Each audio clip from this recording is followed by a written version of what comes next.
In today's video, I'm going to teach you how to get your Bank of America direct deposit form. If you're setting up payroll, government benefits, or any automatic deposit, you'll need the direct deposit form that lists your routing number, account number, and basic personal details. Let's walk through the most reliable ways to get it and a few tips to make sure everything goes smoothly. The fastest method is through online banking or the mobile app. Sign in, then head to account services and look for direct deposits.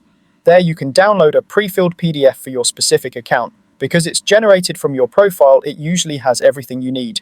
Before you save or print, double check that the account and routing numbers match the account you want paid into, especially if you have multiple accounts. Store the file securely and only share it with your employer, benefits provider, or the payer who requested it. If you prefer to fill it out yourself, use a blank form. Search online for Bank of America non-federal direct deposit enrollment request form. Make sure you're downloading the official PDF from Bank of America's website. Print it and complete it clearly. Use the correct routing number for your account type and write the account number carefully. Some payers require a signature or a voided check attached, so read their instructions closely. Another convenient option is to ask Erica, the virtual assistant in the mobile app. Open the app, tap the Erica icon or search bar, and type direct deposit form.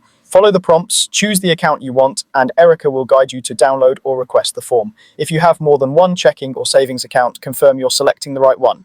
If you'd like in-person help, visit a local financial center, tell a banker you need a direct deposit form, and they can print one and assist you in completing it correctly. This is a great choice if you're unsure about which routing number to use or want someone to review the details before you hand it to your employer. Remember, the form contains sensitive information. Share it only with trusted payers and never send it through unsecured channels.